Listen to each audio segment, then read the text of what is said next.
సరే, ఇదే ప్రశ్న మనం వేసుకుందాం. అంటే పురుషుడు ఎందుకు వివాహం చేసుకుంటున్నాడు అని ఎవరినైనా ప్రశ్నించామనుకోండి, ఏదో కారణం చెప్తారు, ఫలానా ఫలానా వంశం అభివృద్ధి కొరకు అని రకరకాలుగా కారణాలు చెప్పడం జరుగుతుంది.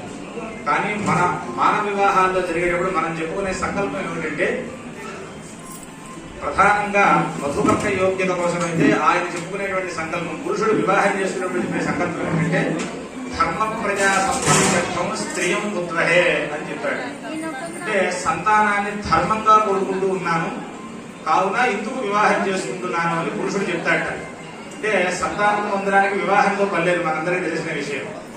సంతానం కోసం వివాహంతో పనిలేదు. అయితే ధర్మ సంతానం ధర్మవతి ఎందుకు పొందాలి కాబట్టి అందుకని నేను ఈ వివాహం ఆచరించి ఈ యొక్క గృహస్థాశ్రమ ధర్మంలోకి వెళుతున్నాను అని చెప్పి పురుషుడు వివాహ సంకల్పం చేస్తాడట. మరి స్త్రీ గౌరీ పూజ చేసుకుని కళ్యాణ మండపంలో వస్తుంది. మరి అమ్మాయి ఎందుకు వివాహం చేసుకుంటోందని ప్రశ్న వేశారనుకోండి, ఆ అమ్మాయి ఏం సమాధానం చెప్పాలి?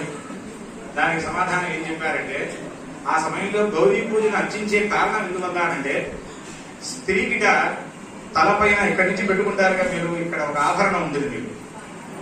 ఆ ఆభరణం నుంచి పాదానికి పెట్టుకునేటువంటి మెట్టె వరకు కూడా పాదాది శిరపర్యంతం పెట్టుకునేటువంటి ఆభరణములు ఏవైతే ఉన్నాయో, ఎందుకంటే ఈ కడిభాగం కింద నుంచి వెండి, కడిభాగం పైనంతా బంగారం ధరిస్తారు సహజంగా.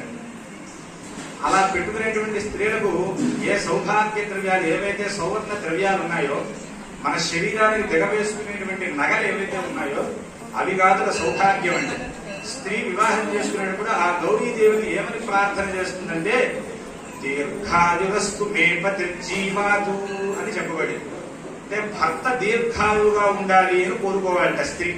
ఎందుకంటే ఆయన దీర్ఘాయువుగా ఉన్నంతకాలం ఈవిడికి పసుపు కుంకుమ అనేటువంటి ప్రధాన ద్రవ్యం.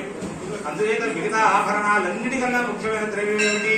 పసుపు కుంకుమలు. కాబట్టి ఆ గౌరీ పూజ చేసేటప్పుడు వారి తలంపు ఎలా ఉండాలంటే, నేను చేస్తున్న ఈ గౌరీ పూజ కారణాంతరము చేత నా భర్తకు దీర్ఘాయువు, ఎటువంటి గండములున్నా సరే అవి తొలగి ఆయన దీర్ఘాయువు ప్రసాదించు, ఆయనతో పాటు నేను కూడా సంతోషంగా ఉండాలి అని ఆ గౌరీదేవిని పూజించాలన్నమాట. ఇది సంకల్పంలో చేసే విషయం.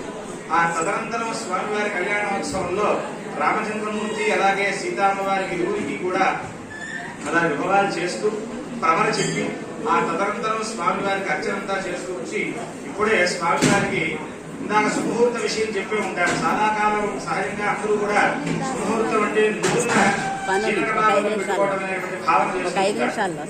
ఏ సుముహూర్తం జరిగిన తరువాత వధూవర వీక్షణ, అంటే ఎవరైతే వివాహం చేసుకుంటూ ఉన్నారో వారిరువురు కూడా ఆ జీలకర్ర బెల్లం